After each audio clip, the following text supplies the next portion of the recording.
Reciban todos un cordial saludo, bienvenidos a la continuación de este curso de ecuaciones diferenciales.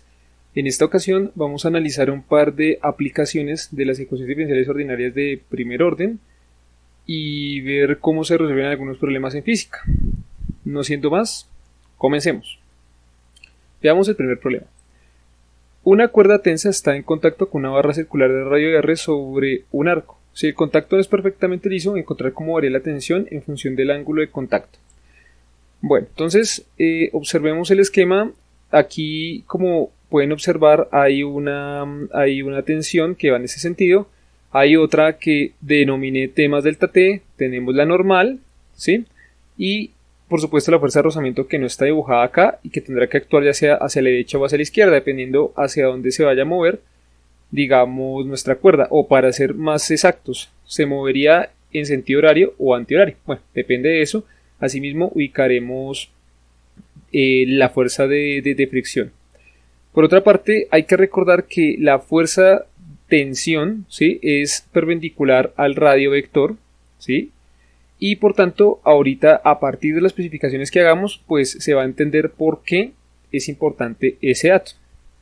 Bueno, supongamos que le queremos hacer una sumatoria de fuerzas a este pedacito, que por cierto es muy pequeño, de masa de la cuerda, ¿no? Listo. Si se le hace la suma se tiene que hacer en coordenadas polares. ¿Por qué? Porque la simetría es circular, ¿no? Si fuese algo plano, pues se haría en cartesianas, pero bueno, en este caso no es así, ¿no? Y nos toca hacer la suma de esta manera. Bien. Aquí observe que tengo la fuerza de rozamiento, que la tomé en el sentido antihorario, va en el mismo sentido de la tensión, ¿sí? Y T más delta T va en contra de esa tensión. Ahora, están multiplicados por los cosenos, ¿por qué? Porque si ustedes proyectan una línea en este sentido y hacen algo de geometría, van a poder probar muy fácilmente que ese ángulo que se forma entre la tensión, que recuerden es tangente al círculo y por tanto perpendicular a este radio, es en efecto teta medios, al igual que la que se encuentra aquí. Bien, ahora si se hace el mismo análisis, pero en la parte radial, vamos a encontrarnos con la normal, vamos a encontrarnos con estas tensiones alando hacia abajo, ¿sí? Y como no hay más fuerzas en la parte radial, pues dejamos esa suma así. Recuerden que estas dos sumatorias están igualadas a cero porque se está analizando un problema estático. Bueno, como vamos a tomar un ángulo muy pequeño, ya que estamos suponiendo que tomamos una pequeña parte de la cuerda muy pequeña. Entonces, al reemplazar acá el coseno va a ser positivo, va a ser igual a 1, perdón. Al igual que este, y operando algebraicamente nos va a sobrevivir únicamente delta t. Por otra parte, si se observa la sumatoria en la parte radial, seno de teta se va a parecer mucho más al ángulo, es decir, a teta medios, como aparece aquí. Y bueno, por tanto, nos va a quedar de esta forma, ¿no? Bien. Como ya se había dicho, se está igualando esa suma a cero y entonces la fuerza de rozamiento, recordando que es igual a la normal por mu, ¿no? Que es la definición propiamente dicha. Entonces vamos a poder concluir inmediatamente que la normal es delta t sobre mu. ¿Por qué? Porque ya habíamos dicho, como esta sumatoria de fuerzas es igual a cero, despejando Fr, pues va a quedar que es igual a delta t. Y como ya tenemos por definición que Fr es normal por mu, pues despejando nos da esto. Listo. Luego, si reemplazamos en la suma de fuerza radial, que es la que tenemos acá, pues acá tenemos que hacer algunas operaciones algebraicas. Obsérvese que esta t por delta teta medios se suma con la que aparece aquí, ¿sí?, que también está multiplicado por delta teta medios, y por tanto nos da como resultado esto. Al reemplazar la ecuación 5 aquí en la ecuación 6, pues obtenemos esto, ¿no? Ahí no hay ningún misterio. Listo. Lo que se procede a hacer es simplemente dividir por delta teta. ¿Por qué? Lo que nos interesa es modelar la ecuación diferencial. Bueno, entonces, si hacemos paso al límite, cuando delta teta tiende a 0, ¿qué ocurre con las diferencias de las tensiones? Pues va a ser cada vez más pequeño, más pequeño, más pequeño y en resumen tendería hacia ¿dónde? Hacia cero. Lo que nos daría como resultado esta ecuación diferencial que, como ustedes observan, es de variable separable y por tanto, al realizar la respectiva integral, es decir, pasar esta tensión aquí a dividir y este coeficiente aquí a multiplicar, nos queda esto, lo que nos da como resultado que la tensión se comporta en forma exponencial de acuerdo al ángulo. Esto también explica un par de cosas. La primera es, si alguna vez alguien ha visto alguna película con marineros y eso, se darán cuenta que ellos a veces no hacen amarres, sino que enrollan la cuerda alrededor de un poste, ¿no? Para que sostenga las velas. Claro, pues como el crecimiento de la tensión es exponencial de acuerdo al coeficiente de rozamiento, pues eso sería suficiente para que pudiese sostener esa cuerda a pesar de la fuerza que hace el aire sobre la misma. Otra cosa también, a ver, si mu fuese cero, es decir, no hay fuerza de rozamiento, pues se obtiene lo que ya se conoce, ¿no? Que la tensión es igual punto por punto. Claro, siempre y cuando la cuerda no tenga masa. Veamos otro ejemplo. Un disco uniforme de masa m y radio r gira libremente alrededor de un eje vertical con velocidad angular inicial w sub 0. Entonces pues, se espolvorea arena sobre el disco en una estrecha franja, de forma que se sitúe a una distancia r menor que r mayúscula. La arena se va añadiendo de forma constante y uniforme según un valor mu, masa por unidad de tiempo. ¿Cuál es la velocidad angular? Recuerden que aquí esto ya no va a ser nada de fuerza de rozamiento, ¿no? Bueno, pues veamos. Si vamos a calcular el momento de inercia de todo el conjunto, tendríamos que sumarle el momento de inercia del disco más el momento de inercia de la sección del anillo. Esto se puede mostrar fácilmente que, en efecto, la sección del anillo siempre va a ser m por r cuadrado. Ahí no hay ningún problema. Sin importar si el anillo está completo o solo una parte, o solo un arco. Listo. Por otra parte, tenemos la definición de lo que es momento angular. El momento angular es igual al momento de inercia por omega. Listo. Hasta ahí no hay ningún problema. Ese va a ser el momento angular en cualquier instante de tiempo. Luego, como esta masa va a depender del tiempo, al reemplazar se obtiene esto que aparece aquí. ¿Sí? Hasta ahí no hay ningún inconveniente. Listo. Está ahí. Y luego lo que nos interesa es ver cómo varía el momento angular. Bueno, pues pongamos el siguiente caso. Vamos a colocar el momento angular en un instante de tiempo t y luego nos vamos a correr un tiempo delta t y ¿qué ocurrirá? Bueno, pues tendrá que cambiar la velocidad angular. Obviamente aumentará la masa. Y bueno, si analizamos el cambio, pues va a ser el estado inicial restando al estado final. Hasta ahí no hay ningún misterio. Si se hacen algunas operaciones algebraicas, se llega a esto, que se encuentra aquí. Bueno, pues entonces si se divide todo por delta t y se hace paso al límite, ¿sí? Que es muy importante para que aparezca la derivada, se obtiene esto de acá. Bueno, pues recuerden que delta t tiende a 0, por eso esta parte no aparece. Hasta ahí no hay ningún problema. Pero bueno, hay algo que se tiene que tener en cuenta. El momento angular se conserva. ¿Por qué? Porque no hay torques externos, ¿no? O sea, el sistema no se puede hacer torque a sí mismo, al igual que un sistema físico no se puede hacer fuerza a sí mismo. Entonces, esta derivada en realidad siempre tiene que ser nula. Y por tanto, pues llegamos a esto que se obtiene acá. Bueno, obsérvese que aquí hay cosas que son funciones explícitas del tiempo y hay otras que son funciones, digamos, explícitas de W. Entonces, podemos decir que eso es una ecuación diferencial de variable separable, que es lo que hacemos acá, organizamos algebraicamente. Mandamos lo que no tenga que ver con W a un lado y lo que tenga que ver con W al otro e integramos. Listo. Al integrar pues va a dar un logaritmo natural en ambos casos, ¿no? Aquí no hay ningún problema. Obsérvese que aquí preciso se cumple la regla de la cadena, entonces no tenemos que añadir nada ni quitarle nada. Listo. Y luego si despejamos W encontramos que se comporta de esta forma, que era lo que queríamos encontrar. Que W era igual a W sub 0 y 0 IC, más IC más mu r cuadrado t. Obsérvese que ni siquiera necesitamos calcular el momento de inercia del disco, pues porque para los cálculos que hicimos no nos interesa. Bueno, veamos el siguiente problema.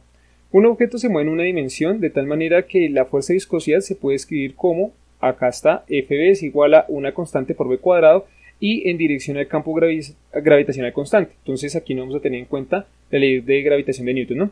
Encontrar la relación entre la velocidad y el tiempo. Bueno, pues entonces aplicando la segunda ley de Newton, que nos dice que la derivada del momento con respecto al tiempo tiene que ser igual a todas las fuerzas aplicadas sobre el cuerpo. ¿Cuántas fuerzas tenemos? Tenemos dos. Tenemos el peso y la fuerza de rozamiento, que es directamente proporcional a la norma de la velocidad al cuadrado, que en este caso es unidimensional porque lo estamos simplemente dejando caer. Obsérvese una cosa, esta fuerza siempre tiene que ir en dirección contraria al peso, ¿no? Siempre. Porque siempre se va a oponer al movimiento, como al aumento de la energía, por decirlo de alguna manera, en valor absoluto, ¿no? Bueno, entonces si se organiza un poco la ecuación diferencial, es decir, todo lo que dependa de b lo mandamos a un lado y lo que no pues a otro, llegamos a esto, pues simplemente lo que hicimos fue dividir esta magnitud a ambos lados de la igualdad y pues ya vamos a poder integrar perfectamente con respecto al tiempo, ¿no? Porque todas estas magnitudes dependen del tiempo. Bueno, pues esta integral se puede resolver por una sustitución trigonométrica sencilla. Decimos que b cuadrado es como esto, para que nos aparezca una identidad trigonométrica. Factorizamos, operamos algebraicamente, aparece esto, ¿no? Recuerden que aquí también tenemos que derivar con respecto al tiempo para poder sacar este pedacito de acá. Y llegamos a la siguiente conclusión de acuerdo a la integral que nos aparece acá. Pues acá nos va a quedar 1 sobre coseno, entonces va a quedar la integral de secante. ¿Cómo se resuelve la integral de secante? Hay varios métodos, pero por el momento no va a entrar en detalles. Simplemente lo resolvemos. Y luego, si tomamos pues esto como si fuese una constante k, vamos a llegar a que tangente teta más secante es igual a una constante por e a la menos kt, ¿no? Listo, pero aquí está todo en función del ángulo. Entonces, ¿qué significa? Que todo esto lo tenemos que transformar de acuerdo a la definición que tenemos acá para que quede en función de la velocidad. Y al hacerlo, se llega a esto que ustedes observan acá, ¿sí? La tangente es esto de acuerdo a la definición que teníamos y la secante es esto de acuerdo a la definición que teníamos de seno, ¿sí? Y por tanto la respuesta es esta que ustedes ven aquí en pantalla.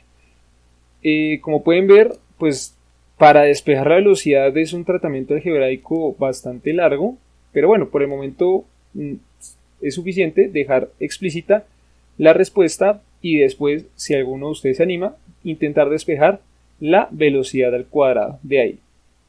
Bueno, veamos otro problema. Suponga que el aire cumple con la ley de los gases ideales en forma local, es decir, a una altura fija. Si la temperatura se pudiese asumir como constante, ¿cómo variaría la presión respecto a la altura? Bueno, ¿qué quiere decir esto? Vamos a suponer que en un punto muy pequeño, pues con respecto a la altura atmosférica, pues se va a cumplir la ley de los gases ideales.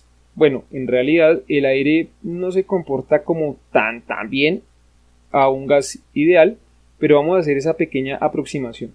Entonces, ¿qué sabemos? Que presión por volumen es igual a el número de partículas por la constante de Boltzmann por la temperatura. Eso lo sabemos, ¿sí?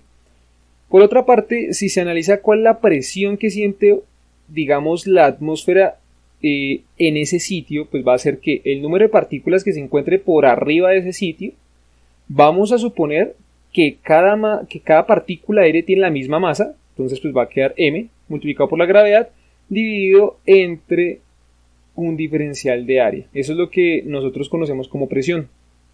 Ahí no hay ningún problema. Listo. Entonces sustituimos esa presión aquí y recordamos que el delta del volumen se puede expresar como delta A por delta H, ¿sí? O sea, la sección transversal. Estamos suponiendo que tomamos una parte cilíndrica o cúbica, llegamos a esto que tenemos aquí. Bueno, pues simplificamos esto con esto y luego, si organizamos adecuadamente la ecuación, llegamos a lo que se ve aquí en la ecuación 30.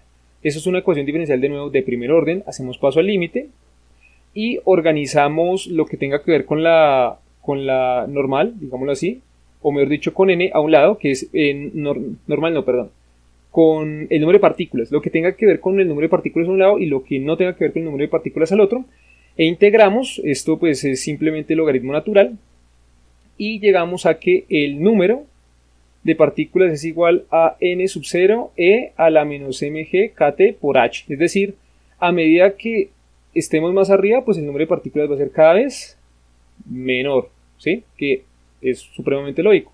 Y a medida que estemos abajo, pues va a ser mayor. ¿Esto qué quiere decir? Que pues también la presión va a aumentar, porque la presión es simplemente aquí colocarle un par de constantes y va a quedar de la misma manera.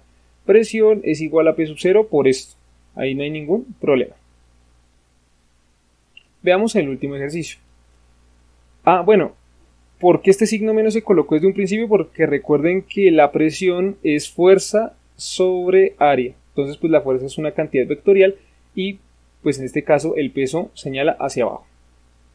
Supóngase que se tiene 3 portadores de carga colineales. 2 de ellas se encuentran fijas y son la de los extremos. Listo, entonces está ahí normal. Si se perturba con un pequeño desplazamiento de la carga a la mitad, ¿cuál es la función de la posición respecto al tiempo? Suponga que las 3 cargas son iguales. Listo, entonces veamos el esquema. Tenemos acá una distancia 2L, pues al principio la partícula estaba en la mitad. Le damos un pequeño empujoncito, entonces de aquí a acá pues va a quedar L más un X. Listo. Y pues si se calcula la energía que tiene, digamos, la pepita con respecto a estas dos, pues vamos a tener esto. ¿Esto de dónde sale? De la ley de Coulomb, que nos dice que la energía es básicamente K por el producto de las cargas sobre la distancia que lo separa. En este caso, como todas las cargas son iguales, pues va a quedar Q cuadrado. Acá observe que la energía de aquí a acá pues va a ser K por Q cuadrado sobre L más delta X, y acá pues va a ser una resta. Luego, pues si operamos algebraicamente, porque pues estos términos en cierta medida son muy similares, pues vamos a obtener que la energía es igual a un medio de x punto al cuadrado más esto que tenemos acá. Bueno, pues ya que tenemos la energía y hacemos una aproximación por series de Taylor, ¿sí? O sea, no vamos a tomar esto así directamente, no, sino que vamos a tomar un pequeño espacio, un pequeño valor para X, ¿no? O sea, no estamos diciendo que esto vaya a ser un empujón gigantesco, no, es simplemente una pequeña perturbación. Entonces llegamos a esto. Esto se parece mucho a ¿quién? A la ley de Hooke, ¿no? Bueno, y pues si cogemos la ecuación diferencial y la organizamos adecuadamente, ¿sí? Es decir, despejamos X punto y toda la cuestión y todo lo que dependa de X lo pasamos a dividir para poder hacer una integral directa. Llegamos a esto de acá y finalmente, haciendo una sustitución trigonométrica, llegamos a esto que ustedes observan acá. Pueden probarlo, derivarlo, toda la cuestión y tal. Recuerden que θ también va a depender del tiempo, es el parámetro absoluto en este problema. Bueno, observen que aquí nos sale la identidad fundamental de la trigonometría, es decir, va a quedar un coseno dividiendo, se van a poder simplificar y por tanto pues vamos a llegar a esta integral que es muy sencillita, lo que nos da como resultado esto que aparece aquí. Y finalmente, como tenemos que volver a la sustitución, pues sacamos seno a ambos lados de la igualdad, obviamente despejamos θ y pues recordando cuál es la definición, llegamos a que X es igual a todo esto, que en últimas es la ecuación de un oscilador armónico simple. Bueno, no siendo más, me despido. Muchas gracias por la atención prestada. Espero que estos ejemplos les sea de gran utilidad y nos veremos en una próxima ocasión.